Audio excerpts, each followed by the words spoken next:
Hey, what's up, everybody? Welcome to Aska, where you, the audience, get to ask questions of someone you may not interact with on a day-to-day basis. It's a place to grow, learn, understand, and educate for everyone. What's that, Kev? That's the glue, everyone. I'm one of your hosts, Big Irish J. Hollingsworth. And I'm Kev on stage, and this is Ask a Police Officer with my good friend Kelly Smith. Clap it up for him, studio audience. So let me preface this with saying, when all this police brutality stuff was happening, and people were like, oh, cops are bad, Kelly was my, he's my one cop friend who's not bad. So as far as you know. No. So Kelly I've known for, close to, almost 15 years now? Yeah, since early 2000s. Yeah. Since I was in college. His wife is the best actress I know. Nicole Lee Smith. I love you for saying that. She is the best. I tell her every time, and it hasn't changed. We went to college together. We were actors. They've been married for how long have you guys been married? Be 15 years this spring. Okay, yeah, so I remember when they were getting married and stuff. Beautiful children, lovely family. They live in Washington and stuff. So we sent Kelly. I was like, yo, Kelly, want to talk to a police officer? Are you down? He was like, yeah, I'm down. So this is my friend, because a lot of times people want us to be upset with the guests. Like, you guys, you got to go out and hold them accountable. You hold them, and that's not the purpose of this show. It's to grow. Or they want, and they also really want us to argue. Like, why didn't you call them out on this? They're like, well, that's not the thing of the show. I'm not Barbara Walters. Yeah, right. We're just having a conversation. So the way the show works, Kelly, me and Jay will ask you some questions, and then we'll ask questions of the audience. Yeah. So are you ready? Yeah, let's do this. Thank you, first of all, for coming all the way from Seattle on Alaska Airlines. Great airline. Alaska's amazing. I still have my Alaska black card. Just wanted to throw that out there. Okay, first question. What made you want to be a police officer? Actually, it was several reasons. Do you arrest blacks? No, I'm just joking. What made you want to be a police officer is the real question. Yeah. No, the reason I got into police work is I've always grown up with like a servant's mentality, a servant's heart. I like to help people, and that's kind of the way my parents raised me. Kind of, I guess, growing up in the church I went to, just kind of those like values that were instilled. Yeah. And so that was just a natural line of work that I think I gravitated towards. It wasn't till I guess I was 18 or 19 before I actually started thinking about it. But also I grew up, my family as a family hobby we'd be going shooting after church on Sundays and stuff like that as a family together. So in the name of Jesus. Yes, that paper, get away from me. No, so it was a family hobby, hunting and shooting as a family. So it was kind of one of those two things of serving people, helping people, and then I loved guns, I love shooting. So it was kind of one of those things where it's just, hey, it was actually Nicole that was like, hey, you should be a cop. Really? And I was like, no way. They don't get paid enough for what they do. Right. But when you start looking at it, it's like, service, helping people, fun, rewarding, I guess, so that's kind of interesting because so when police brutality, which we'll talk about, happens to black people, the I don't want to say stereotype, but the thought is, these guys were like losers in high school. They get a gun and a badge, and now they feel empowered, right? And that doesn't seem like that was the case for you. But have you heard, on the force, do you see a lot of like the badge and the gun empowering people and making them be not reckless, but more aggressive than they need to be because they have, the weapon and the badge and stuff? Yeah, you could see it. I've seen it, but I've never seen it to the extent of where it gets out of hand. And you see it's more like with, I see it in the attitudes of people. They put the uniform on every day, and all of a sudden their shoulders get back a little bit. Right. And they start, something kind of comes over them. But then it behooves the rest of us to, if their attitude starts carrying into actions, to be like, yo, you can't do that. Or, it's never gotten that far that I've experienced or been around. But you can see, people get a little excited, throw the badge on, the gun on. Yeah. But at the same token, they're humans, you know what I mean? People just do that when they get in an authoritative position almost, you know what I mean? So there's also this I don't want to say Blue Lives Matter, because that's not what I mean. I mean we're police before, like a coalition, like a brotherhood of we'll cover for each other. So have you in your case, have you seen a lot of accountability? It seems like you guys are trying to hold each other accountable. Is that you guys getting each other in line before your commanding officers do, or how does that kind of work? It's a type of thing, especially so I've worked for 3 police departments. My first police department I spent the most time with, about 12 and a half years, and that was, I guess, the most action packed. Most of where my stories and experiences come from, and it was you're going call to call and violent crime to violent crime and stuff. So yeah, you have to rely on people, but same token, you've got to just step up and say things to people. You know what I mean? Like if guys start getting out of line just a little bit, nothing big that I've experienced, but right. you handle it at the lowest level first of all, because actions and excitement happens before it has to go to the next levels. You try and put guys in check, and it's just like the people you're around. You try and be around people that are good people, and then so it's never really an issue that I've experienced. Okay, so, I don't think I ever told you this, Kev. So, and I don't even know what I can or can't say. So I'll just say I have so many family members that are cops. One of my family, just speaking to that, or the code or going against it. Yeah. So one of my family members was, there was he was a black kid that got arrested for something. And he actually called this relative of mine in as like a character witness on his behalf, because this relative of mine had worked with him, knew he was a good kid and everything, and actually testified on his behalf that he was a good kid. Again, this is probably 20 to 30 years ago, and because he, maybe they say something else was the reason, but all I know is the impression that this relative of mine had was because he did that and kind of went against his fellow officers in like vouching for this kid. Got it. He got demoted, and and I think he ended up having went early retirement, and I remember my grandmother was really upset about this because my grandfather's a cop, my uncle's a cop, all this, and it kind of put a taint in the family's view of the police force because of this. Wow. I don't know if I ever told you. You definitely didn't tell me that. Yeah, but yeah, it's so I mean that was an example of somebody, I guess, going against the brotherhood, the police brotherhood or whatever. Yeah. But so is it like that? Is there pressure to be police before being right? You know what I mean? Or you know what I'm saying? Yeah, and I think I gotta categorize it like this. It's it depends on regionally where you're at. Large agencies versus small agencies. Okay. The brotherhood system that might be in place over generations. All that plays into it. So the departments that I've worked for, I've not experienced that. My brother, he's a police officer as well. He'll tell me a little more. He's in a larger city than I am. He'll tell me it's still a little more there of the code of silence. But I think that's also blown out of proportion. It's small pockets. I've not even seen it over almost 15 years now as a cop. So and it's a versus the 80s and 90s type cops or 70s versus now. I think it's people are aware of it. Right. B, I think departments try and make sure they're hiring people that don't think and act that way. Yeah. And then it's just if you gravitate to that type of if you're that type of person to begin with, you're going to gravitate towards it. Whereas the bulk of cops, including myself, want nothing to do with that. It's hey, we have an oath. We're trying to follow the Constitution, the laws, and just general what is right for society, because that's who we serve, right? Right. So I think that's interesting because being black, I know the police mantra is to protect and serve, but in my experience, I haven't felt like police protect me. Sure. You know what I mean? It's always been some, my interaction with police. I'm a law-abiding citizen, but it's always been an abrasive, prove to me you belong here and you're not doing anything wrong. So the story I often tell is when we were in Washington, we did plays and stuff. Nicole was in one. Love your plays. Yeah, thank you.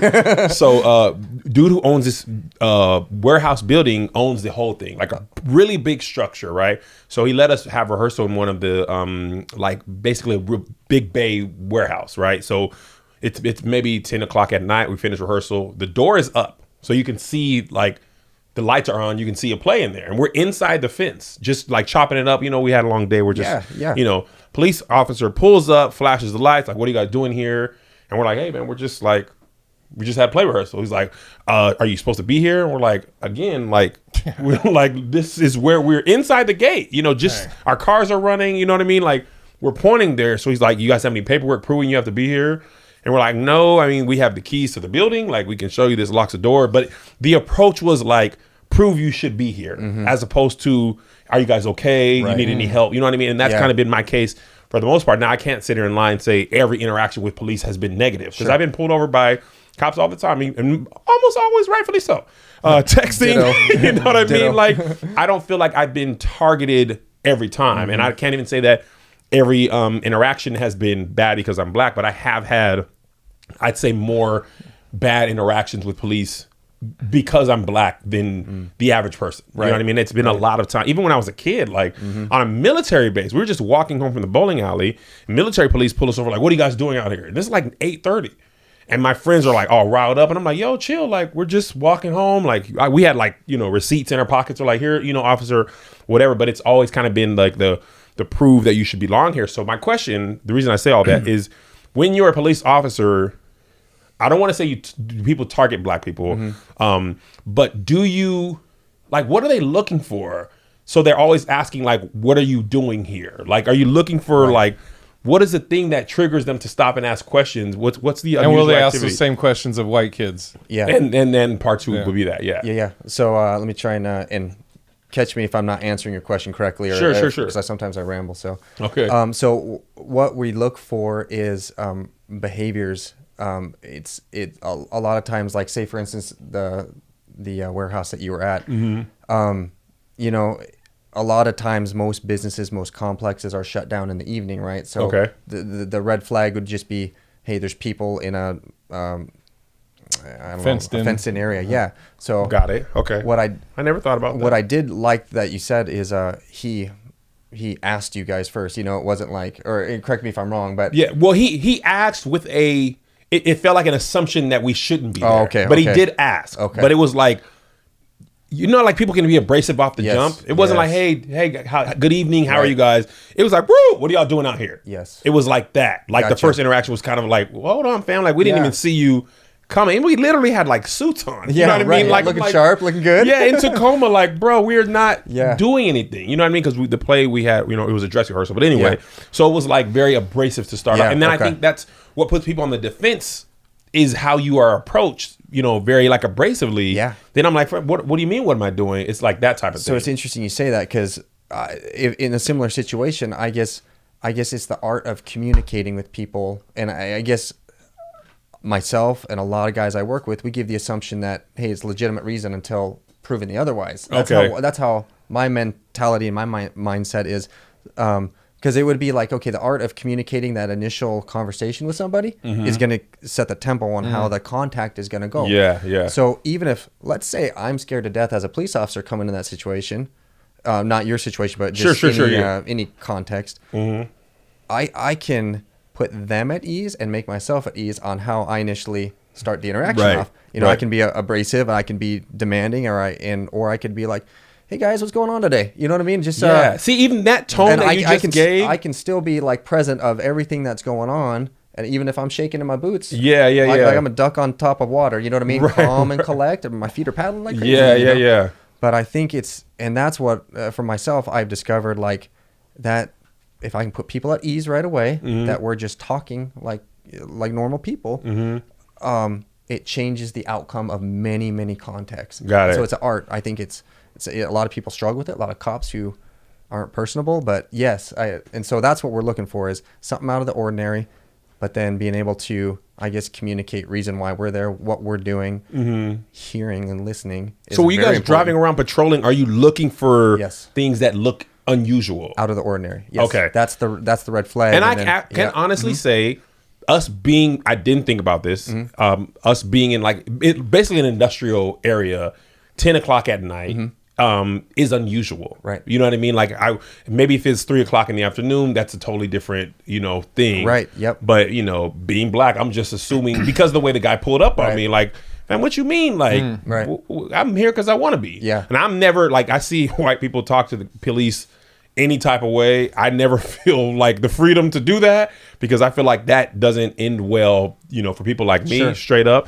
So I guess my question is, like, obviously race plays into this, right? Have you seen the movie The Hate U Give?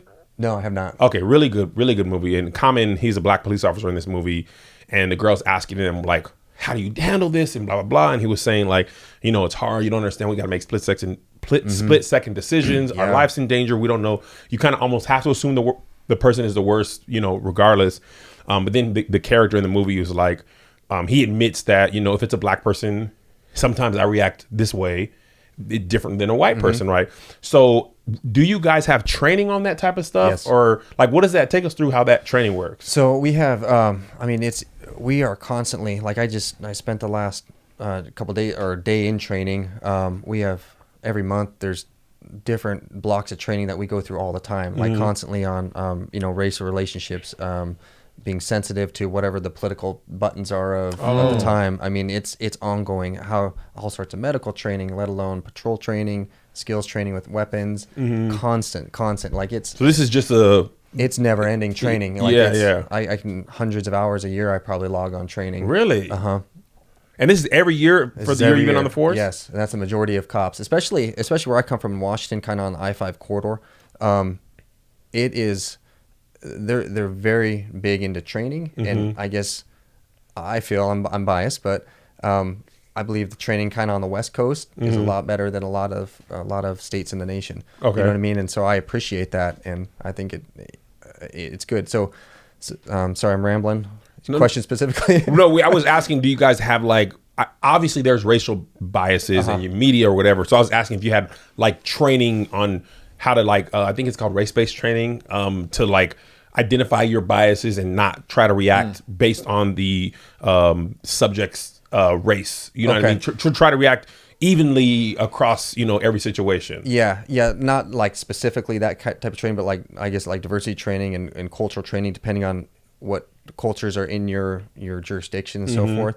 But also I think the crux of our training is reaction training to what is in front of us, whether it's just somebody talking to us, whether it's somebody clenching their fist.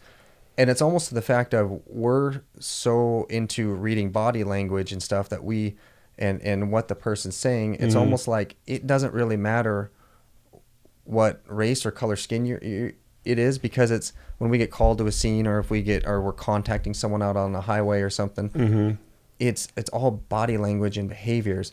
You and I could all be talking, and if I see you're tense and you're nervous over here, and you're nice and relaxed, calm, like right, my attention is going to kind of shift this way. I'm still watching you, but I'm now keyed into your body language and stuff. And I think it's a lot of our training is reading people.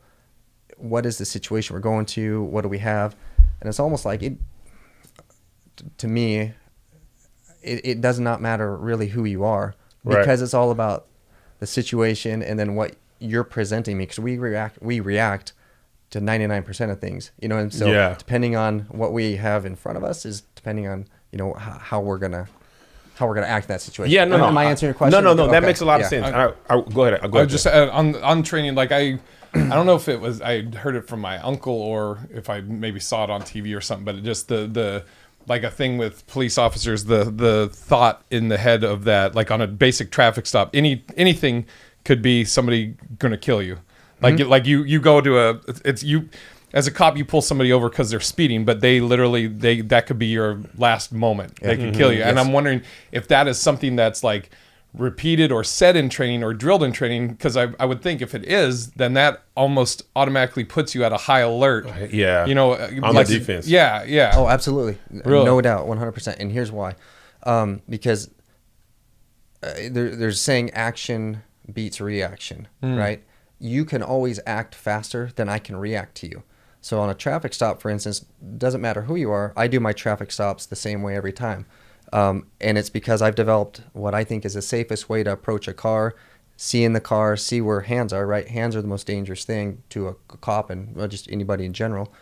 And it's we treat every traffic stop like we don't know who the person is, what their past is, what they're capable of. And so you have to treat it almost, like every traffic stop, like this person is going to commit violence and evil acts to you unless proven otherwise, right? And so you approach it with them, the mindset that they can hurt me. They can. They're going to, but they can. They can. And I treat everyone, unless it's like a 16-year-old little female, maybe that just got her license, you know what I mean? And she's just scooting around town, but still, you're still cautious on everything. Yeah. Let alone, a car with multiple adults in it, right?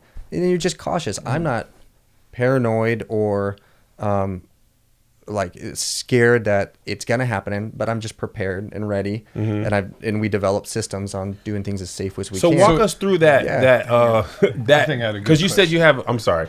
I hope you'll still have it. It'll still be good later. Yeah. So walk us through your Kelly's approach to a traffic stop. So my approach to the vehicle is cautious, methodical, and I take my time looking into a vehicle at nighttime. Okay. Okay. And if I can't see everybody in the car, then I make sure I can, meaning have them roll down windows. It's just communicate. I start communicating further back. It depends on if I think it's just a single occupant driver or if there's multiple people in the car, is how my tactics then change. You know what I mean? So bottom line is for me, I make sure I can see everybody's hands. And I can't tell who is in the car, right? So it's not even like I've stopped a car at most time at nighttime for any type of profile of the person. It's a violation has happened. And I have to contact the driver to give them a warning, to educate them, maybe enforce some kind of,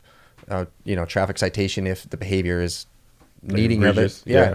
My process is to slowly, methodically make sure I can see all hands in the vehicle. And once I can do that, then it's just a conversation. I literally talk with you or you, Jay, like this. This is how I talk on traffic stops, right? Because I know that my initial interaction with the driver is going to set the tone on those first words. So it's polite, it's courteous, but it's like. So do you escalate? Like, I personally am very, because I'm a big black dude.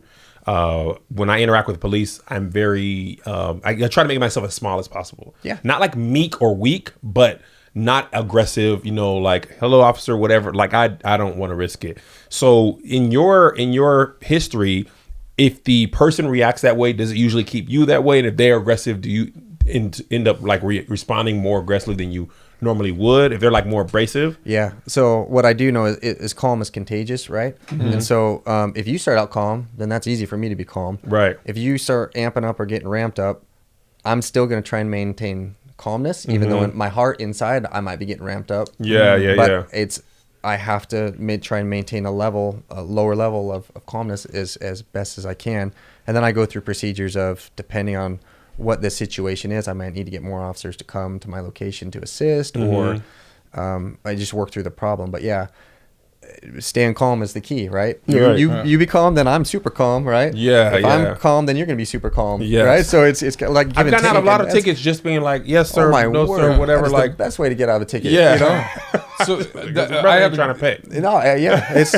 So I would. This is my. I don't know if there's a question or I guess it's a request. Coming from a family of cops, like I was told at an early age, like if I have an interaction with a cop, I was told this is how you handle yourself. Like if you get pulled over, pull as far over as you can so the cop has enough room on the, make sure your hands are up there. If you have enough time, get all the stuff that's going to be asked of you up and all that. So I would what would you tell people, whether black person, white person, whoever, what would your instructions be to tell somebody, or what's the best way that they can handle if they get pulled over or they're having an interaction with a police officer? What would you say this is how you should do it? Yeah, first thing is the officer wants to be safe for himself and for you. So hands, as long as, because even when I get pulled over, even as of recently, my hands are on the wheel too, right? Because he doesn't know I'm a cop, he's driving my family in the minivan or whatever. Right. So my hands are on the wheel, and so let the officer see the hands, right? That'll put him at ease sooner than later. And then it's just being defensive right off the bat never goes good over with anything in life, right? Let alone a traffic stop. So just wait for the officer to talk with you, right? Because he's going to want to come up and just communicate why he stopped you, or what he needs from you, license, registration, insurance, So if you just hands up there and then just wait till you're asked to do something, that's just the safest, best way. And like you said, most likely you're going to get off on a ticket or whatever the infraction is, just be out of sheer politeness back. Right. And that's what I would say. When in doubt, just be polite. That can never hurt you, right? Right. Being rude and disrespectful will almost always not go well for you. Yeah. Whatever that might look like. He writes a ticket or or so forth. Am I answering your question? Yeah. Okay, No, so You like snatch the ticket out. I pay her salary. And would you recommend that, like, you know, so your hands are 10 and 2, whatever, and the officer's like license and registration, do you recommend being like, okay, I'm going to take my left hand and I'm going to reach for it. I just want to make sure you know it's in the, if you don't have it out already, it's in the glove compartment. Do I have your permission? Or like, or is that, I mean, my whole thing is, I want people to, whatever's the best way that's going to help put a cop at ease, you know. Yeah, narration. So even because I get pulled over too. I'm not an angel driving, and so I'd say, all right, officer, I have my wallet in my left hand pocket. I'm gonna go and reach for it, and you probably say, okay. So I start reaching for it either way, and then pull it out, license, and wherever my insurance is on my phone now, and I say I'm gonna get my registration out of this window. I'm gonna get my registration out of my glove box, and I narrate what I'm doing, so he knows why I'm going to the glove box, because I'm cautious too. And I tell my wife, same thing, it doesn't hurt just to over communicate, right? Right. Because safety, it's all about safety for the officer, and then that translates to the person in the vehicle, Right. So communication, being respectful, man, that's a winning combination right there. Right. He'll be like, what? This is great. You were mentioning about, like, your energy basically is going to mirror, you'll always try and keep it calm. Have you had, I watch thousands of these videos. It's like my thing. Like, using an example, like when you were rehearsing, right? Yeah. And the cop comes up and asks a question, and these people, I don't know if they know the laws or they just watched it on YouTube. And they're like, do you suspect me you suspect me of committing a crime? And then the officer like, well, no, I'm just trying to talk to you. He's like, and then I think one of the buzzwords they'll say are we having a consensual conversation? And if the cop's like, yes, and you're like, well, then I don't want to talk to you. And like the cops, like, it's crazy. And yes, people do that. More power to him. Yes, and I'll tell you why. There's a black dude that has thousands of videos, and he'll sit outside of a police station filming, and like these guys will be coming out to go on duty. Like there's a guy that had a SWAT thing. He comes out, he's like, hey, what's up, buddy? What are you filming? He goes, he's like, oh, just the building. And the guy's like, well, what are you filming for? He goes, I don't answer questions. And it's the funniest thing. I watch thousands of these videos. I'm never doing that. But do people do that? They do. And they try and bait you into taking law enforcement action on them based on their freedom of speech. Right. And that is always a fine line. We have to freedom of speech is black and white to me, right? There's a solid line, but people try and pull you in and bait you as a police officer into violating their constitutional right of freedom of speech. And that is exactly what, I'm not saying he's trying to bait him in, right, no, but he knows that as long as it's just words that are non-threatening and non-hostile, more power to him, because he's exercising his rights. And we try and uphold that. Do you guys get frustrated though? Like, here goes a YouTube. But at the same token, it's the art, and almost, I guess, here's where the fun of the job comes in, right? You see the situation that's developing in front of you, right? The situation. So you can either be Mr. Tough Cop, what are you doing? You have to gain that information to know, is he canvassing the area for later what action, misdeed done on the station? Right. Or is he just trying to, like, all right, it's my YouTube channel. You know what I mean? I'm trying to get some entertainment going here. So you could have some fun with that as a cop without telling him, obviously. So, you know what I mean? And there's the art of putting him at a little ease. You're showing that, hey, cops aren't robotic. They have personalities, and you know what I mean? They're people too, and humans, and we want to interact. So it's an opportunity. I would take that as an opportunity. I have many a times in similar situations. So I saw one cop that there was these white kids, and this one actually bugs me because they are definitely doing it to just get a rise, but they'll do the open carry thing. Okay, like they'll have a machine gun walking down the street, and cops will come up and they're like, lay down. They're like, what are you talking about? It's my right. And they're like, and so, but I saw one cop that he approached. He knew what these guys were doing. Like they're just trying to get a rise, get a YouTube clip. So he approached the guy. He's like, hey, what's going on? And the guy's like, oh, it's my right. And he goes, I need to check it for my safety. Can I check it? And then after that was done, he was like, hey, I got this rifle. I've seen that one. Yeah, he's like, you want to check it out? And the guy was like, sure. And it was like, afterwards, they're like, that was like the dopest cop ever. Yeah. Right. Dude, that drives me crazy because they literally are just trying to get, a rise. And then you have all this police officers have to, deal with this one dummy, See, that's what I'm talking about. That cop, I love that because it's a classic example of he has a duty. I don't know what his ordinance, his laws, because I think it was in Oregon, if I remember. I think so, yeah. So he's doing his duty, whatever that looks like. But then he's taking the opportunity to, hey, let's have some fun. Let's build some bridges. Let's build a positive time with the community. And he spins it. It's like, hey, check out my piece. You know what I mean? Yeah, This is my weapon system. And I think he said it's a lot cooler than yours. So, Yeah. you know what I mean? Or something like that. So he's like, and they're like, oh, yeah, it is, or whatever, you know? And so I'm like, hey, bravo to him, right? Positive interaction. He made his point. Or, I mean, he did what he had to do duty-wise. But yet, hey, let's make it positive. Let's turn it into positive things. Yeah. So, yeah. I have a question, and we're going to get to the audience's questions too.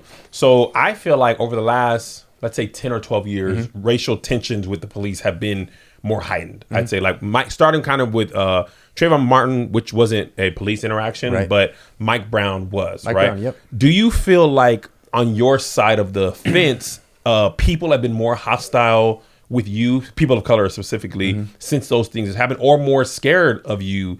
Or because the last 15 years, like, has it gotten any worse, better, or different? Yeah, ever since Michael Brown, that it definitely, I'll say, got worse in the fact of the way a small vocal minority of people of color would interact with the police. Right, it was more aggressive, just the nastiest stuff said. You know, and I'm saying this while I'm in uniform. Yeah. And it was just like people would just walk right up to me, hands in the air, hands up, don't shoot, hands up, don't shoot. Or, Yeah. Or they'll just be like, you know, making like gestures to cops and stuff. And it's just like, but then again, right, freedom of speech, I'm all about that. Yeah. So no problem there.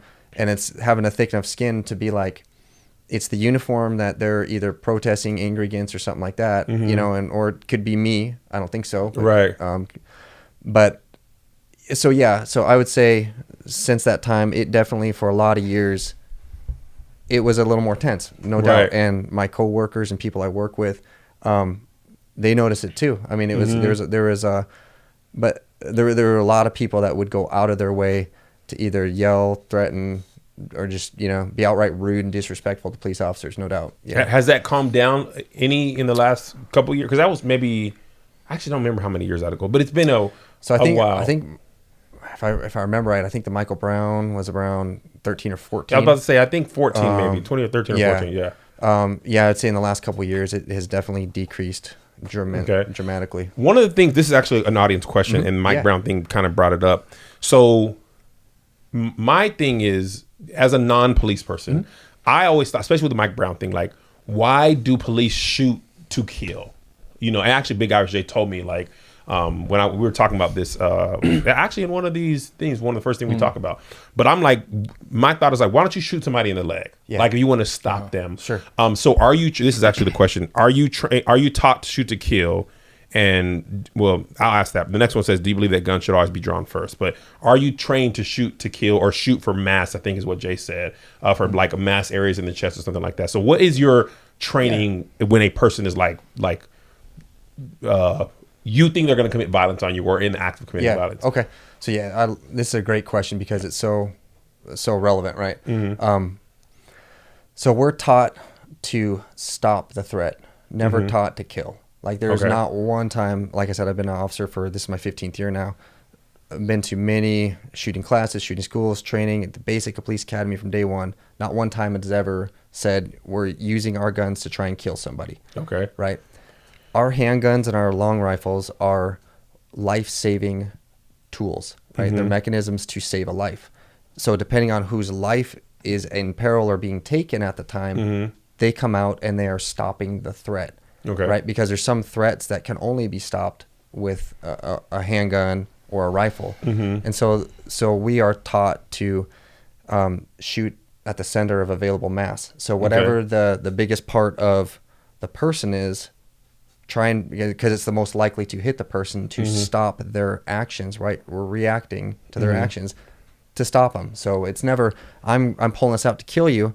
I'm trying to stop your actions from either, egregiously hurting somebody or taking someone else's life or the police officer's life or your life. Right. I'm going to stop Jay from taking your life. So the only way to do this because of his actions are with my handgun or my rifle or another method, So yeah, never taught to kill somebody. And then never want to. I'm sure people will ask, or if people have asked you about this, then because a lot of people will be like, oh, well, why didn't you just use a stun gun? Yeah. Why didn't you, I mean, I know I've, I have some knowledge of why, but I'd like you to, if you can speak on that, like for people like, well, they didn't have to shoot him. Why didn't they use a stun gun, or why didn't they tackle him, or whatever, Right. Because we're always trying, as a police officer, there's so many variables going on in these lethal force situations, what we're talking about. And we got to think, what is the safest way for everyone involved? Safest for the person being harmed, safest for the officer. Because if somebody is, let's say, trying to take someone else's life, I'm more concerned about the person's life who's being taken than the person taking the life. Right? So I have to stop their actions.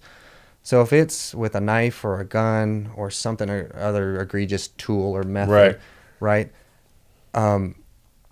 If I were to pull my taser out and try and tase them, tasers don't work every time. I've personally experienced, I'm about a 50%, fail rate on tasers alone. So does that mean you don't hit the person, or it doesn't affect them even if you do hit them? All the above. The drugs, the clothing, their muscular build. Some people are just I've seen some YouTube videos where they just like take it and they're just like literally rip it out, and they're just like, oh snap. On the run, I tased a guy in the back as I'm sprinting after him, and as he's running, he just looks behind me, pulls him out and shucks him off, and I'm like, oh, so that's just one of many examples I have. Yeah. So the reason is because, A, they don't always work, and B, that's a less lethal tool. It's a compliance tool, right? It's the level when people's lives are at stake, you want to go with the more guaranteed method of stopping somebody, which is if somebody's gonna pull a gun, you at least want a gun or a bigger gun to stop them. You don't want to use less force than what they're bringing to the table. So that's the idea. Bring a knife to the gunfight. Exactly. Yeah. So and if there's one guy with a gun against you with a gun, you try and call three of your partners with a gun to deal with him, right? Because you're bringing more force to the situation to stop him, which is safest for the person who's being harmed, whatever dynamic that looks like. So there's like principles that we go by, and so we have to stop the action as quickly as we can. Got it. Yeah, I know. So when that's the idea. We when I used to teach martial arts a long time ago, but we would do training with cops and stuff, and I remember Cijo, I think it was Cijo, was doing a demonstration talking about about using a gun where he had somebody with a knife. I think they were like maybe 5 to 10 feet away. And the game or whatever, or the drill was this person had to draw and try and fire before this guy could get to him with the knife. And the guy with the knife would get in. Wins every time. Yeah. I promise you. It was, and it was crazy. I was like, wow, it's crazy. Yeah. I'm asking a lot of questions. Go ahead. Okay. I'm going to get mine out. I like this. Don't get it out. Okay. I'm glad to talk about it. Do you, and I don't know if you can answer this, but do you have, with a lot of the stuff with, people of color that have been killed, are any of those where you have seen the video where you're like, oh, that officer messed up? That was my question. Oh, guess you should have asked it. Oh, I was trying to let you go. I'm going to ask it. I'm a people of color. I'm asking for my people. And when we edit it, you take his question out. When you see some videos where people of color who were, use Tamir Rice, for example. Are you familiar with his? Who is it? Tamir Rice was the little kid in Cleveland who had someone said he had a toy gun, and police officers pulled up and basically shot him. Is this in the park? Yeah. Yeah. They roll up in the car. They rolled up and they've shot him in like less than 6 seconds, right? And then obviously there's countless versions of these videos. When you see any of these, are you ever like, man, that is either wrong training or whatever? Like, how do you respond? You take the side of the victim versus the police officer. Like, because in my mind, to be straight up, I'm always like, the officers are wrong. I don't know anything about anything, but I'm like, I don't know the training, but I'm assuming that could not have been the way they were trained to react. So what do you see knowing the training on the inside? So at first glance, a lot of these videos, at first glance, first gut reaction by Kelly is you know what I mean? Like, that's not but then if you just like in all these, I guess, shootings, if you take a step back and say, let's let the situation, the context develop in the fact of a camera shows this much of an angle, right? What has happened all around this other side around here that has led up to this incident? And then what has happened before the cameras are even on that has led up to this incident, right? Those are all facts and stuff that we don't know just by seeing a video. Sure. So for me, as much as I want to be like, oh, that does not look good for those cops, or that looks like a what we call like a good shoot, or a justifiable. And but you mean I was gonna say you mean good like within your training he was justified. Within our training, it's good to shoot them. It's not good to shoot. Yeah, that's just a quick way of, and I shouldn't have said that. I should have clarified. The good shoot meaning it's based on the actions. He was justifiable and most likely in court, because a cop, every time they shoot, they have to get cleared criminally, quickly. Oh, really? Or not. Yeah. Wait, hold on. What do you mean? Because I thought a lot of times they like are not brought up on charges. Okay, so here's how it goes. I'll speak to this personally because I've been in the situation. Oh, really? Yeah. You didn't text me and tell me. Oh. Hey, Kev, I shot a black guy today. What's that? God, Jay. Well, what do you mean? It wasn't a black guy, but yeah. So racist. So, No, but like you said, you Go did ahead. text. Take us through it. An officer gets involved in a lethal force situation, right? A shooting. They get put on administrative leave, depending on what the situation is. So that's no matter what. No matter what. Almost. Okay. I don't know of a department that does not do that. Right? Okay. So it's anywhere between 3 days to 3 weeks to 6 months. It all depends. Oh, wow. Department, person, situation, history. Okay. Is this your second or third shooting you've been in as a cop? All that plays into it. And so the prosecutor, or the I guess district attorney, I think is what you call down here in California. The detectives, the investigating agency or detectives, they put together very quickly all the facts of the case, everything, and they quickly submit it to the prosecuting attorney to look at. And basically what happens is they look at that right away, and they're like, in regards to the police officer, yeah, that was a justifiable shooting he was in. He's cleared. When the department wants to send him back to work after seeing a counselor or a shrink or someone like that, he's good to go, right? Because his actions were justified, right? So he followed the training based on this Followed scenario. the training. It was reasonable what he did. It was, it was not excessive force. It wasn't all these factors that they look at, okay, it was a justifiable, either justifiable homicide or justifiable use of force at a lethal level. Yeah.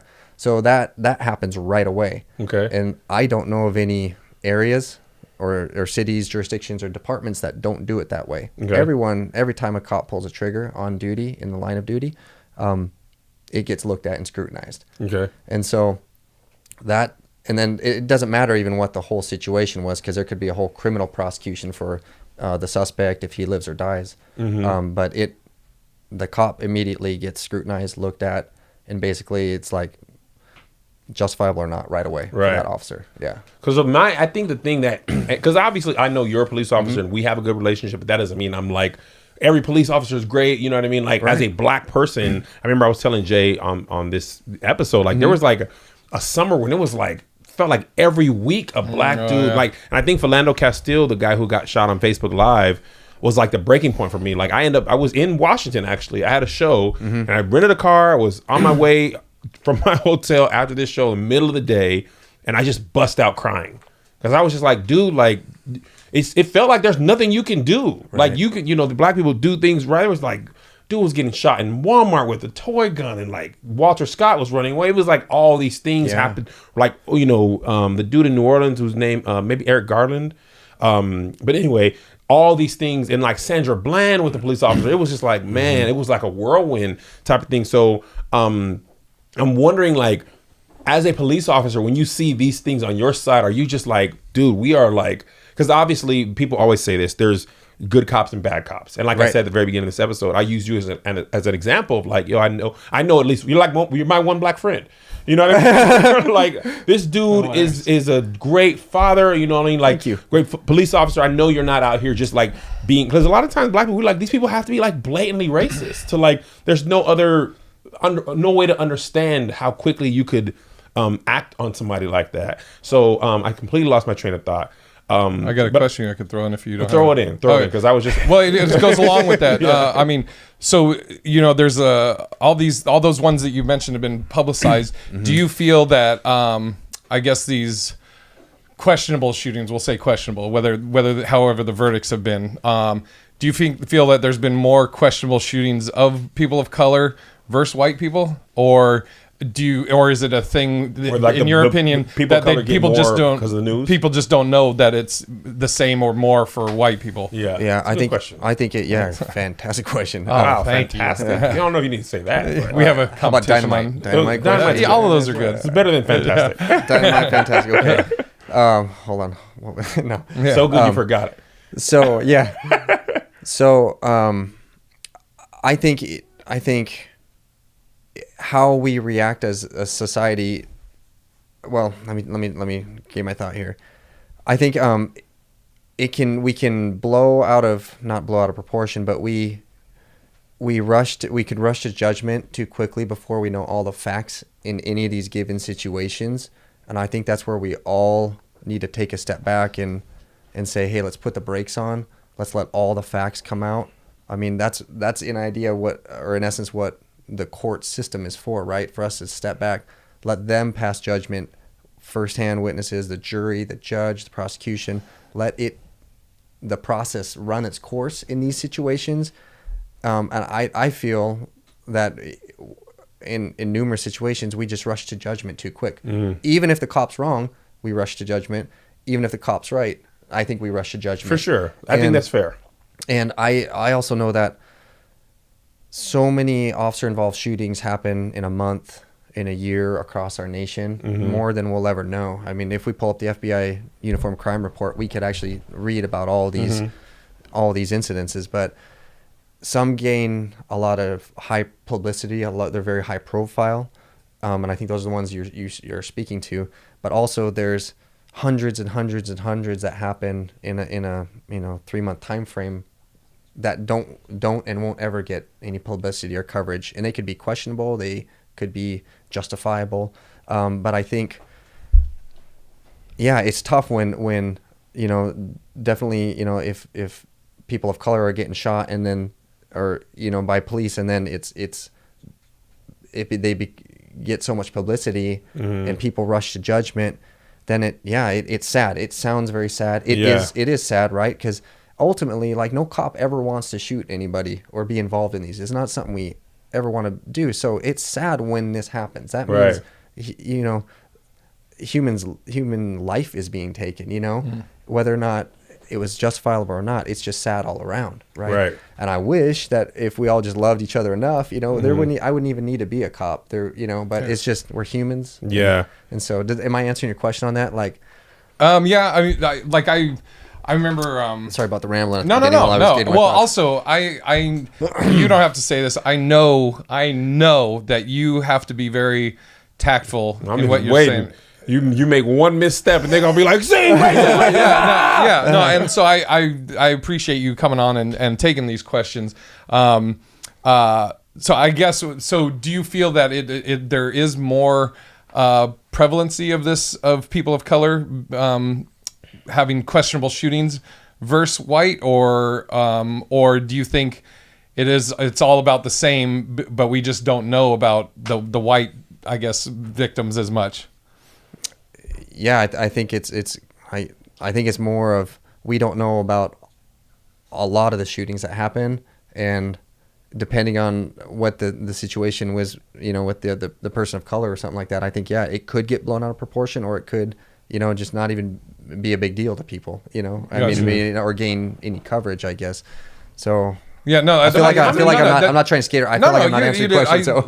It was crazy. I think this is right around the Eric Garner thing that I didn't know this guy. A comic friend of mine that I was friends with, his friend, who I believe was a TV producer or something with Tosh Point, a white guy, right? Here in Hollywood, somebody came into his place and was stabbing and attacking him. Somebody called the police.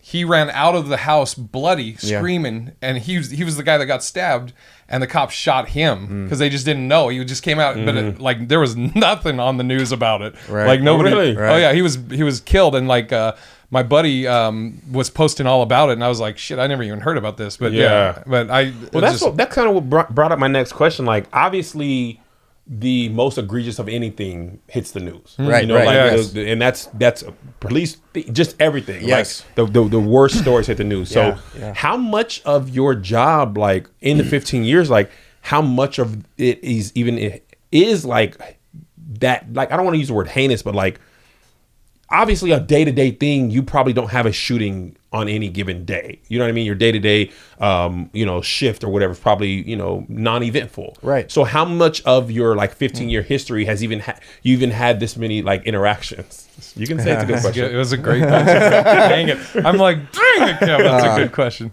So I've had one situation where I've actually had to use my handgun to defend myself and my partner and an innocent from a guy. So I've been in one officer involved shooting. I can't count the amount of times where my weapon is out in a lethal force situation, and right as I'm about to stop the threat from aggressing me or someone else, like the guy with the knife, all of a sudden, right as I'm bringing my weapon up to shoot, the knife drops out of his hands. Like, right, he was pulling it to ditch it. You know what I mean? Oh, really? And as I'm coming out to stop the threat, right, that is close, that I believe is going to be happening, a circumstance changes, a factor that no longer requires the lethal force. So like, dude, and literally a millisecond. That's what I was just about to say. Like, what is that like? So that, because I ain't gonna hold you. If it's me, dude, and I got children to come home to, this just happened to me just a couple months ago. A weapon was out, about to squeeze the trigger, and a factor happened to where I didn't pull the trigger. And so I mean, I can think of 10, 12 times where that has occurred over my career, and that's just what I can remember. It's not like a lot of times, unfortunately as a police officer, or maybe this is a blessing, the good Lord has wired into us, is we can suppress the negativity of the job, the egregious, the heinous stuff, and it's kind of like a survival tactic, right? So a lot of this stuff that I'm like, wow, I was this close to having to hurt somebody very badly. I like to, I want to push it away. I want to forget about it, right? Sure. And so it's just, those situations happen more than I think society will ever really know, that split second. Because are you like relieved when you see the crisis averted? Yes. Because I'm just like, no, I mean, like, you know what I mean? You're gonna be like, dang, I was gonna shoot that dude. No, not like that, but like, I don't know. I guess I just imagine being very tense. Yes, like I know tense. That you at least like changing your underwear tense. Like, you know what I mean? Like this is. You don't want to have to pull out the gun. No. But once it's out, are you just like it just seems like the motion from that to shoot the trigger is very quick. And like, are you like on like adrenaline through the roof? Are you like, he drops the knife and you're like, oh my God, you don't even know. So it happens too quick for adrenaline to often kick in. It's always adrenaline is after the fact, right? Because we're talking about 1 second to 2 seconds, to 5 seconds. Those situations unfold. Potentially, Yeah. And it all depends on, it kind of goes back to the training portion of it, is how experienced is the officer, what kind of training has led them up to where they can process information, they can see this all coming in, make an appropriate reaction, and then still be in control. And that's what they see happening in front of them. If a cop's getting ambushed, that goes into a whole different part of your brain where you're literally in survival instinct, and you are literally reflexive action in situations. Before your brain can catch up and process and slow down to be like, okay, let's make purposeful, intentional decisions. Yeah. So it's kind of like a reactionary shooting or a purposeful shooting. And a purposeful meaning someone in front of me is being stabbed brutally, you know what I mean? Yeah. And I have to go get my best angle on that person to stop them. That's like an intentional application of life-saving measures versus someone's trying to harm me and it's just coming out of nowhere and I'm literally like, oh my word, what is going on? And I'm just trying to stop that threat at all costs. So that leads me to another question. I'm sorry. And I let you go last time. I know. So on we got another time. So one of mine. There has also been like instances where people have just went out to hurt police. Yes. And this happened in Washington when I lived there. Like I want to say in Lakewood. In Lakewood. There was like 3 or 4 officers who were like having lunch. I was actually on my way to Starbucks or something. Yeah, they were like 4 is a coffee company. 4 Lakewood police officers. 4 Lakewood police officers. Somebody just ran up and shot them. Right. Yeah. And I was in Washington at this time, and I actually got pulled over this day, like from the police, and they were like on 10, right? So I'm like, obviously, I didn't know what happened, but obviously I had my same situation. So, and that's happened across the country in Dallas once, and I'm sure you guys know about this as well.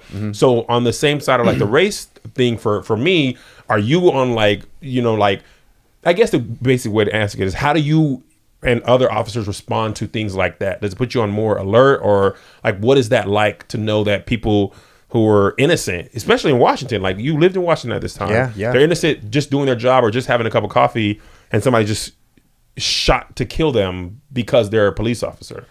Yeah. So make sure I'm answering your question. Like, does that put us on? Does it put you on like high alert? You know, because you know that you wear that uniform. Someone could have that same thought about you, to where you're not even like thinking, like, this is not even a traffic stop. Right. You know what I mean? You're just at a break or whatever. Like, I remember I was picking my son up from school the other day, and there was like, there's a gas station near his school that a police station is near there. So they always fill their trucks up there. They get in snacks in there. So there's like literally like 15 cop cars, and they're just like having a good time, just chilling. You know what I mean? Coffee store. And like someone, it was kind of that situation. Somebody just ran up and shot them. So are you ever like, when you're in uniform, are you ever like fully relaxed, or are you like, oh my God, you know, always kind of like checking the surroundings type of thing? Never relaxed. Like, you literally put on the uniform, and a small surge of adrenaline just starts to ever so slightly go through you. And we operate what's called in like condition like yellow. It's basically like a coding system of, you know, you're very relaxed in condition white. Yellow is like your heightened sense of awareness. Orange is like, okay, you know a threat's starting to come. Red is like, okay, threat is imminent. Black is you're completely out of control, lost it, and cannot handle the situation, right? It's kind of what they teach us in the basic academy terminology. Okay. I say that to say this, that literally every day I put on the uniform, I operate in a condition yellow, which is an aware posture, not, like I said, paranoid, but just ready to do whatever needs to be done that day, to serve someone, to help someone, to stop someone. Okay. So in these situations, every time I go out to the fantastic company of Starbucks that I partake in regularly, I'm aware of and you'll see, you can pick a cop out of a crowd anywhere, because even when he's not wearing a uniform, his head is just kind of glancing across, you know what I mean? And you're always watching your behind, you're always watching what's around you, you're always reading body language of people. Yeah, and you can tell the person that if a person's just giving you from across the room, you know, and there's 10 people in between you, if he's staring you down, you know what I mean, and just locked onto you, oh, you're going to pick that up and be like, okay, now I got to watch this dude. What is he doing? That's not normal, because the 15 people that just walked between us didn't stare me down like that. Yeah. So his body behavior and posture is telling me to give him attention, right? So you're always picking up cues like that, and you're always aware of, I mean, at gas station, coffee shops, you know, donut shops. Yes, absolutely. Okay. So 2 months ago, you said roughly around 2 months ago, you had an incident where you had to draw, or it was averted or whatever. So I guess just in general, does the police have like on duty, so to speak, therapy? Do they have like mandatory, like if you do shoot somebody, do they have mandatory therapy that you have to go to? And also, do they have like a yearly checkup therapy, so to speak? I'll answer the first part. It's anytime, usually something egregious has happened that the officer has had to deal with, or for sure most departments are pretty unanimous across the country anymore of, you're going to go get checked out by a doctor to make sure you're ready to come back and do the job correctly. But there's that's kind of a default. And I've had to see a shrink a couple times, or die. I hope that's not derogatory. I don't think it is. Okay. I was watching You on Netflix, and John Stamos referred to himself as a shrink. So okay. We're okay. I've had to see a doctor. I've had to see a doctor after, you psychiatrist. A psychiatrist. If you see something horrific, you know, somebody's just killed just egregiously, you know, something that's going to affect your psyche, and it does every time. Just to what extent? Your department will send you and get checked out. But as far as like a yearly checkup, you know, kind of like a physical or something, not to my knowledge, at least the agencies around where I work and everything, I don't know of any. I also, and you may not be able to speak to this, I'm working with black officers. Have they ever spoke to you about like any any criticism they receive from the black community, like being black officers? Unfortunately, several officers I can think of right now have spoken of how they've just been just beaten down, ostracized, like just take verbal lashings, you know what I mean, like just, you know, they just get spoken to so disrespectfully, you know what I mean? And so I think it can be pretty egregious what is said to them. So, so that kind of leads me to a question in a similar vein. Like, what somebody asked, what are the most common misconceptions of police officers? That we're out for specific agendas. You know what I mean? Like, and I try not to. Well, I know I am speaking in broad strokes and everything, but I'll take this question back to the regional area, the Pacific Northwest, where I'm out of. Yeah, the P and W. Sorry, go with the question again. What are the misconceptions about police officers? Yeah, that we're out like literally like trying to just stop a demographic of people or blacks or minorities, right? Yeah. Right? Black and brown people get it the worst. And like I said, that can't be farthest from the truth. It's behavior oriented style policing, right? So if I know this area of town is getting hit with residential burglaries, right? Yeah. All through the evening, most of the time during the day with people at work, right? We're going to saturate the area with police officers and stop anyone that looks like they could be a burglar. Got it. A person walking down the road with a backpack, just kind of looking over, or going up and just knocking on doors and stuff like that, right? We're going to try and target, that type of behavior and profile, you know what I mean, depending on what the situation is. And I think one of the biggest misconception is most cops are not racist. I think cops don't want to be. They are the farthest from it.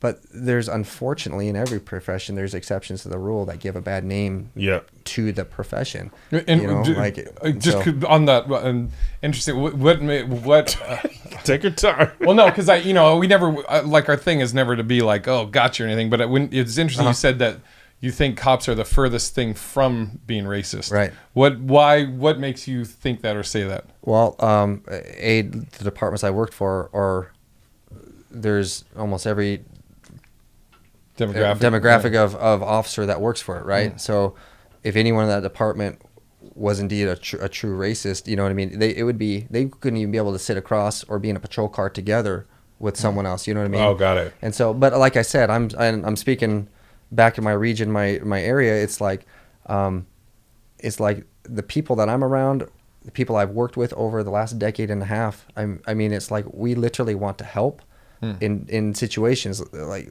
We don't care about that. I don't care about that. It's like, and like I said, unfortunately, there are those that are, and that is a small percentage, I believe, of the actual representation of officers. Just like school teachers, there are those that molest and do horrific things to kids, right?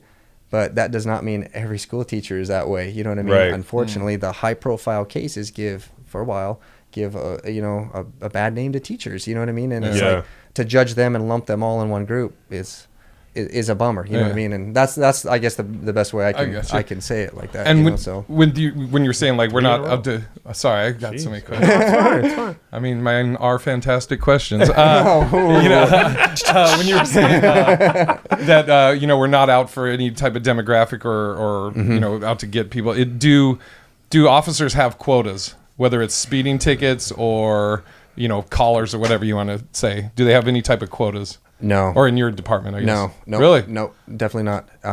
So we get to commit law enforcement as much as we want or as little as we want, right? There's nothing that says... What? Wait, say that again. So you get to commit law enforcement. Yeah, so, and I sorry, that's kind of just a copism. So like if there's, by an elementary school, there's so many cars that are just 50 miles an hour in a 20 miles an hour zone, right? They're just blowing past this elementary school, right? And kids are walking the crosswalks and stuff like that, and kids are getting hurt or something like that.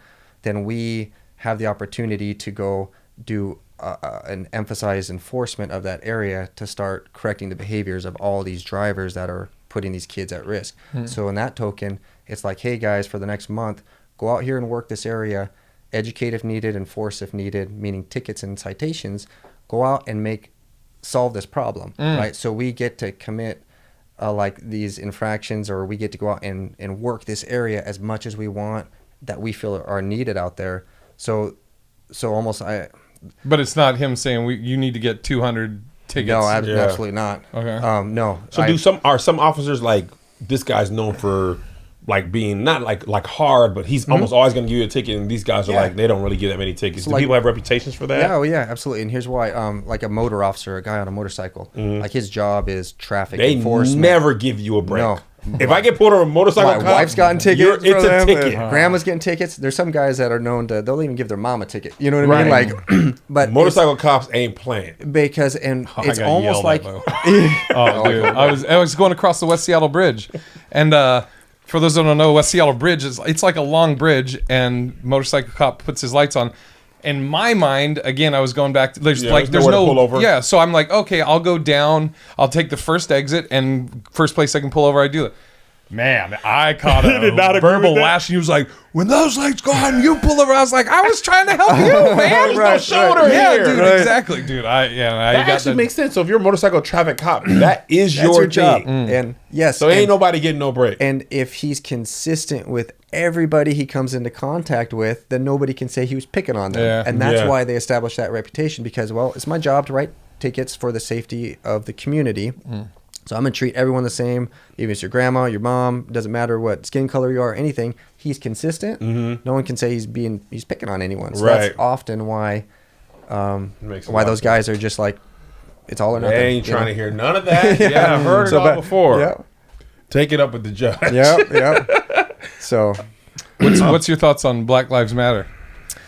Was that the one? that I was your about to- question? Yes, I was looking at it. This is like a paragraph of questions, but that's basically what it boils down to. So,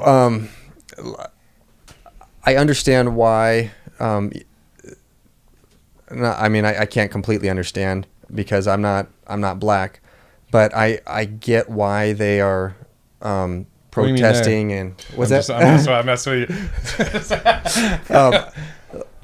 I understand why they would want to protest police brutality, right? And I get the mindset of what they're trying to make known and bring awareness to, and I can respect their freedom of speech to 100% do that.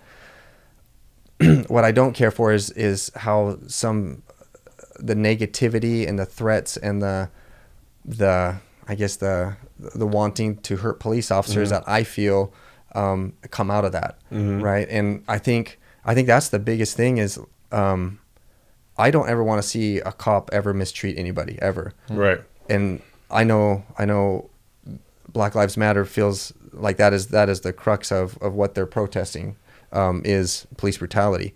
And so like I'm sympathetic to that because I know it does happen. I'm not gonna sit here and say that's 100% doesn't happen. Cops aren't doing that, right? Because there's always that percentage of people that mistreat. But it's tough for me to hear because it's like I do my best every day to always go out and treat everyone with the utmost respect, and the majority of everyone I work with does the same thing. But to be broad stroked as all cops brutalize people, they're racist, they're whatever. Yeah.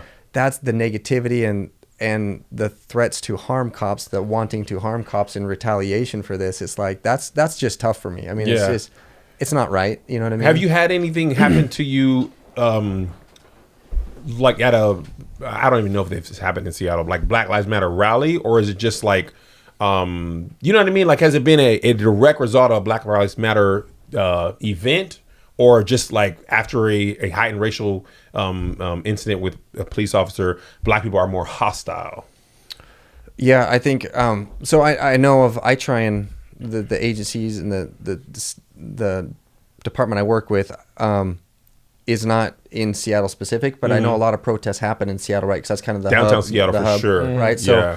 I know they happen. I know that they're especially in heightened years of when Black Lives Matter was, I guess, would you say at its pinnacle or getting a lot of publicity. I think those types of protests and marches and demonstrations were going on. You know, I was a school resource officer during the time of was it Michael Brown? Yeah, Mike Brown. A lot of names are going through my head. Yeah. And so I saw firsthand from high school students, staff, and everything, what their discontent with police officers. You know what I mean? Immediately? Immediately.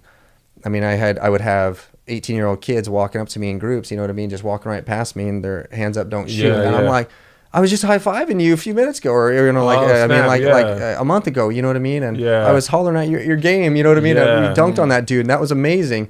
And then the next day was like, no, we ain't cool no more. I'm like, it's still me. It's still Kelly. Yeah, you know what I yeah. mean? So, I that is subsided, but the same token, there's a lot of African American people that are like, they'll come up to me and shake my hand, you know what I mean? And I always go back to, usually there's a loud vocal minority of a group that gets a lot of attention when they don't necessarily speak for everybody. Right. So, but have I felt the negativity and directly towards me and stuff like that? Absolutely. It's better, a lot better now than it was 4 years ago. So what do you like? And this is, I'm just curious. Am I answering your question? No, absolutely. I don't ever want to beat around the bush or no. I think you're doing a great job. So, exemplary. Okay. What do you think would be the answer in your mind to help ease some of the tension between police and people of color, if anything? Yeah, 100%. Don't jump to conclusions, right? So I think before on both sides. On both sides. Yeah. I think understanding or hearing and then analyzing these profile situations that get taken, to the next level, and cause people to be upset. Let's take a step back and just be patient. Let the court process play out as needed in a lot of these high profile incidents. Let's communicate. Let's talk. Let's realize that we all have the same goal. We really do, right? We all want safe communities. We all want everyone to feel free and safe and not be scared of anybody, right? The cops or their neighbors or anything. That's the ultimate goal. It's like, we just want to live in harmony. And so I think not jumping to conclusions and listening and hearing each other out, I think that's important.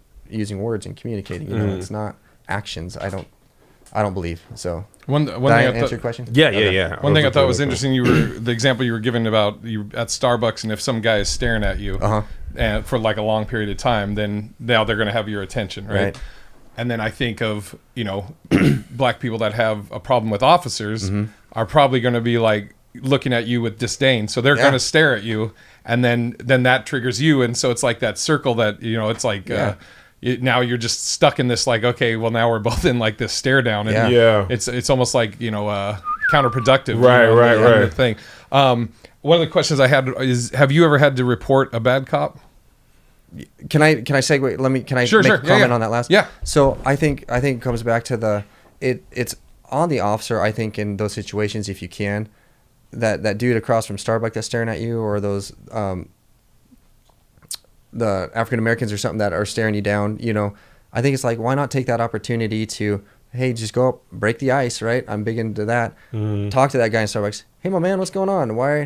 Why am I getting some? Are you jealous of my coffee, or do you want to share this donut with me? Right. You know what I mean? Or then you be buying donuts? Oh, I love donuts. Are you just like, you can with a coffee and donut? Nicole. Are you just like, who doesn't like a donut? Maple bars, apple fritters, all. Oh man, sorry that. But then so many times, like even in that situation where I'm getting stared down by like some maybe juvenile black males or adults or something like that, right? Giving me the same daggers as that dude in Starbucks. Take that opportunity to go just talk with them, right? My posture's relaxing. Has that diffused the situation for you? It does so much. My word. Just yes, I love it, because to see the relaxation come down on, or their posture come down a little bit when I'm just like, hey guys, what's going on? You know what I mean? And they hear my tone. Yeah. And I'm relaxed. They see my shoulders are down. Yeah. You know, the shoulders is a big thing. You mentioned that a couple times. It's posturing, right? Because when you're about to fight, what do? That's true. You tense up. It could be whatever. It can be what. Yeah. Also think of like a dog. When a dog's it's when it's like this, That's a good point. However, black people are dogs to you. He's doing it. Wow. So communication. He's doing it. Taking that opportunity and that moment to like, hey, I see this tense situation happening. Let's learn from each other. Let's educate. Let's take that moment and build a bridge. You know what I mean? To have a positive interaction versus just the stare off will never end well. You know what I mean? It's interesting because those videos I watch where sometimes they're maybe baiting cops. Sometimes a cop will approach like that, be like, "Hey, what's going on? What's going on?" And the person's like, "Oh, I don't answer questions." And then the guy's like, "I'm just, my name's Frank. Just trying to get you cool. Do you suspect me of being?" It's like, those videos crack me up. But so this is not funny, but you just triggered something in my mind. So I'm gonna tell you the thing that really makes me mad. Something I said. No. Okay. Black kid or black person, same month gets shot by police, right? Tamir Rice or something like that. Then people like Dylan Roof, who have actually killed people. Like when the cops picked him up, they took him to Burger King. Like they always seem to take mass murderers or suspects of mass murders in like without incident. Right. So my thing is like, and I know you haven't been in this specifically, like Sure. these national things, but like as a black person, I'm just not understanding how you could take someone like Dylan Roof to Burger King, which literally happened. Like they took him to Burger King before they took him to jail, and they always seem to get taken in without incident. Taken into custody without being in custody shot. without incidents. But black people don't have that same like luxury. So what do you think, if anything, if you can speak to this at all? How do you think that happens so differently? Yeah, I mean, I guess I can only think about my experiences and those that I've watched in person. And I think, again, it goes back to their action dictates my reaction to it. So if while taking them in custody, they put up a fight or they try and do something that warrants not going easy, then we have to take them into custody, right? It's our duty. Society demands that of us. But if somebody gives up, this mass murderer gives up freely and without a fight, we can't fight them then, Got it. Or we can't. The Burger we King, can't, though, I don't understand Yeah. that. Yeah. But Burger- I would say that's more probably, and I'm guessing, this is just an opinion. Yeah. I'm guessing the detectives might be trying to schmooze him, grease the skids or something like that to get him to talk of, hey, like the what good else cop, have you bad done? cop type thing? Any of got those it. games that then start to play to try and get information and evidence, is my guess. Yeah. You know what I mean? I never thought about that. Not the Burger King thing, but like Because he's because a person has killed somebody Yeah. doesn't mean the police can just like run up and kill him. no, absolutely Like, not. and if he's like, I've never seen personally any of the video of these things. It's just like guy was taken into custody. Who's And also, it's not all the time. Some people do actually get killed. The one that, the one guy in Washington, the guy that was shooting out of the back of the car, and he had the I kid don't with remember him. this one. But what was it? Was that the DC sniper? I think Washington D.C. or Washington State. Washington State. I believe he would lay down he had a kid with him, and he would lay down in the back of his trunk, and there was like a hole, and he was Yeah, that That's was a a DC DC sniper. sniper. okay, Yeah, that okay, was DC maybe it was sniper. all right, Yeah. yeah. But I think he got taken in. They both did. Yeah. Yeah. Lee Malvo, I there think you his go. name. Yeah. Okay. So I guess what I didn't think about is the interaction when he is accosted or about to be arrested. If he's not like shooting at the police and he's just like, no gun in his hand, hands up, then you can't. I guess it's easier to take him in without incident. You're right. We cannot use force on him unless he dictates that we have to. Right. Okay. If he's laying on the ground, his hands are clearly visible, and he's complying with our commands that were given to him, we take him into custody peacefully. Yeah. Got it. It's only the force is used when their actions dictate it, and then depending on what their actions do, we have to amp Match up our those, yeah. match I get what or you're saying exceed too, though, our force. because like Yeah. we've seen videos where it's like, Yeah. you'll see a black suspect, I guess, that doesn't seem like they are doing anything, and they're getting shot and killed. Right. And I think I'm not saying that every agency across the nation is not the same, right? Sure. Just like every human. It's like in the Army, you have a cook or someone that does the most basic driving job is not an Army Ranger and operates at this high level. Yeah. The police profession is the same. It's like you have cops that hardly get any training this year that are not experienced and they're lazy at their job, or you have high running, very capable, very professional, very proficient people that do a better job in any given situation. And you know what's funny? You mentioned that. I think a lot of times these officers, they're not equal. You know what I mean? So and a lot of these officer involved shootings, the cop has not been on the force that long. It's Or- usually a younger or less than 5 years. yeah, or lack of training. They've gone 15, 20 years and they've hardly received any training. They just literally, here's your badge, here's your gun, there's your police car. This is our sector to go patrol. And just that go. happens, So how is it so different? If you can answer this, Budgets. I'm sorry. Go ahead. I was going to say, how's it so different between like where you go, where you're like you do hundreds of hours each year, and some people go years. Yeah. It's budget. Budgets. It So all how does comes- that work? Is it so a small town, rural county Mm-hmm. in any given state? Let's say in the southeast corner of that given state, it's going to have a sheriff, an undersheriff, a sergeant, and 3 deputies. Right. So Right. it's a 6-man department. Their operating budget is probably going to be pretty tiny because they're literally serving 3,000 people in that county, and their resources are so small. So they're literally going to have the bare necessities of law enforcement to go out and do the same job that I'm being asked to do, just in a different region. And you live in So- a bigger city, more people, Yes. larger tax base, therefore larger Yes, budget, exactly. more Larger training. budgets, more training, better equipment, better people wanting to come apply there, so they can be selective with their hiring process. All creates a better cop, I believe. I never even thought about Yes. that. If So- you live in a small town, whatever, and you need X amount of police, but you don't have X amount of great applicants, you end up having to take some people who wouldn't make the police force in Washington You have or to, whatever. You wherever city. unfortunately have to take what you get. Absolutely. Wow. And who are these same cops up in the Pacific Northwest?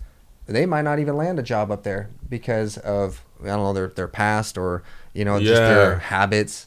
You know what I mean? Or yeah. So unfortunately, that's And that's a better reality. job, like a better paying job as well. Like bigger budget means you get paid better, Oh, which absolutely. means the better applicants are applying, and that process, you know. because there are a lot of states in this country where if I had to move, I would just change professions. I wouldn't be a cop. Really? For the reason of, they get so underpaid for the same job that I have to do, and you know I don't want to work where I'm the only cop on for an entire county. You know what I mean? Like, Yeah. that is so dangerous. Yeah. Like, and hats off to those guys that do that because they have my utmost respect. That go, you know, and they take on their whole county, not take on, but I'm saying like they have to protect their whole county, whatever comes their way. So yeah, I could be an electrician or Comic. comic something. Yeah. What's your thoughts on the Kaepernick's protest? So my opinion is I hear what he's saying and I hear why he's protesting. I just wish that it could have been just on a different stage or platform. And I think for me, and it's not even him. Like I think I've made it clear that I love the freedom of speech. I love that we in this country can say whatever we want. You know what I mean? And when we want. I love that. Take Colin Kaepernick out of it, and you put anybody else in it. Let's say Tom Brady. I know, favorite football player. Yes. I hate him personally. And he starts Wilson doing is this my favorite football player. protest about abortion, let's say, or something like that, right? Even though, and I would just say, can we choose a different catalyst or a different avenue of protesting rather than our Stars and Stripes national anthem? And I think that's my frustration is I 100% support you wanting to make your protest and bring awareness and attention to it. Can we just not do it on that specific stage in front of our Stars and Stripes? And I think that's where, at least for me, I'm upset about. Is it because you feel he's disrespecting the flag, or what? Why is it that you? Yeah. I mean, I do. And if he does it, you know, during, I don't know, I can't think of a good example, but if he were to do the same protest at halftime or after the game, or he wants to, when reporters are talking with him and he wants to talk about everything that he says or does, you know, after the game, you know, take those 30 seconds, a minute and talk to the nation that way. More power to him. Yes. But I think for me, it's just, you know what, just not while the national anthem's being played. It's interesting. It's more powerful that he's doing it at that moment. I get that. Exactly. Like, it is. Exactly. That's why that's he's what I was literally halftime people like we're going to eat, but then, like, if I do it at the national anthem, but it's just I would not care for anybody for any message or anything doing it at that time. So it's not Kaepernick himself. It's anybody. Like, we're all brothers and sisters of all you know, colors, religions, demographics, everything. Stand up in our military and defend our country so that we can have freedom of speech. You know what I mean? Say whatever we want. And I feel like we're being disrespectful of those that have died so that way we can have the freedom to talk. Yeah. It's interesting. Like that's all it is. I really think, I mean, I mean that respectfully I think if he just takes his message and just shifts the timing of it. But then it's so interesting because I feel like that's why. Okay, sorry. There's two things I want to say on this. One is I think, like we kind of all agree, he picked that moment for that reason, right? And secondly, one thing when I was researching this topic, because it was, you know, obviously very top of mind. One thing that I didn't know was that the whole national anthem section of a football game was designed to help was designed by the military to help like increase recruitment. So they pay the NFL I think it was somewhere over $7 million, something like that, to have the national anthem, like to make players be out for it, right? Because they want to include recruitment. So to me, that is more disrespectful of the flag than to kneel. It's to say, okay, let's monetize, like the NFL, let's monetize this thing so that like, because like even the Veterans Day, when the NFL used to do veteran, I think they stopped doing it. The Department of Defense had to pay for that. Like they had to pay the NFL for players to wear that, Army paraphernalia to help recruitment. So years ago, like maybe 10, 15 years ago, no one was required to be out during the national anthem. But the NFL was like, oh, y'all want to pay us? Like, y'all want to do flyovers and stuff like that. So to me, that's why it made more sense, because people protest in a way that will draw your attention to where you want to do it. So that's kind of why I was just like, I get it. I think at first Kaepernick was sitting. Yeah, he asked a veteran. And a veteran was like, look, the more respectful way to protest is to kneel, because that's kind of what we did. So I think I didn't know that. I made a video about this because a lot of people don't know. Like people don't. It's a hot button issue, and I feel like we live in what we call the hot take society. And like, for example, so many videos that the minute and 30-second version of very rarely tells the whole story. But like, I'll give you an example. So on our meth head video, right? Jess she was really afraid of, like, she ended up talking about police brutality and like things like that, right? And she was talking about, over a 20-minute section, almost 30-minute section, she was talking about how like she had a different experience with law enforcement because she was a white woman, right? So she's telling this story, and on Twitter, the videos can only be 2 minutes, and she was saying how she felt bad because she was literally stealing from a Safeway and or Ralph's, and a black guy, the security officer, ran past her, who's literally, she's stealing a cart, and searched this black dude, and she felt bad about, she like stayed there for support, but she felt bad about how he was getting treated and all this stuff. So a friend of mine, black dude, posted the video and was like, yo, y'all should see this clip and you should check this out. Like, Jess really gets it. But people were jumping on him, like, she doesn't get it because she didn't do this. What does she do to advocate and blah, blah, blah. And he was like, you gotta like watch the video. Like, I seen enough. Like, no, but you haven't. Like, it's a 30-minute thing that you cannot possibly like shrink. Some things just can't be shrunk into a 2-minute clip. You don't get the full context. Sure. So I said all that to say that about the NFL. Like, some things there's like, that's why I think the NFL did a disservice by not disclosing that. That would be good to know, right? Yeah, they don't disclose that, and then this Kaepernick thing happens. They're just like, yeah, man, that is crazy. They didn't say, hey, you know what I mean? Like, that research paints a more clear picture of this is not the pure national anthem. Let's pay homage. It's a business transaction that the NFL gets paid millions of dollars to do, and that's why they make the players go out, not because they just support the flag, so to speak. It's like, well, we get this money from the military, so y'all gonna go out there and do it, and that's what reframed it for me, because you have to do it. So in Kaepernick's mind, if I have to go out there, then this is how I'm going to protest, since you forced me to pay respect, and you're getting paid for this. So. And also, I would say, interesting. Playing devil's advocate, I would say if he did do it at halftime, we wouldn't be talking about it. Yeah, absolutely not. Right? Yeah, I mean, absolutely not. It wouldn't be no. Yeah, that's all I have. You have anything else? No. I appreciate. FBI.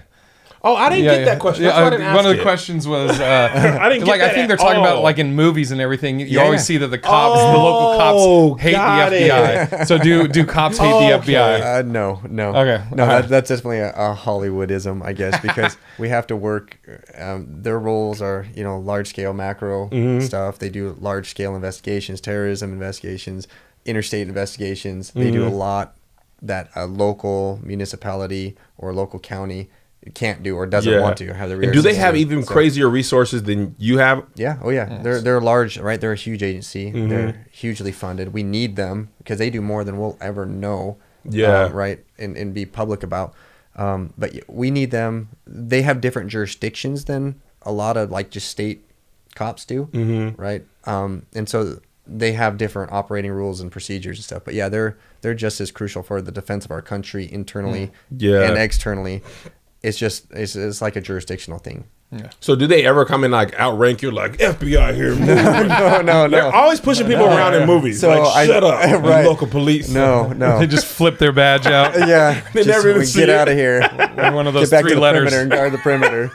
No, that never happens. I guess the basic way for me to say this is a high up FBI official will call whatever incident is going on, say, hey, can we help you guys with this? Do you want us to take this over because of how big it is or what the implications are? I think it's more of that. It's nice. It's not the crime scene pushing you over. Like, get out of the way. It's so funny. It's so go true back to your about all the donuts. You know what movies. I mean? Or something like that. So, Boondock Saints, Yeah. the FBI guy, Right. he goes, "Who are you?" And he just goes, "That's who I am." He shows his badge.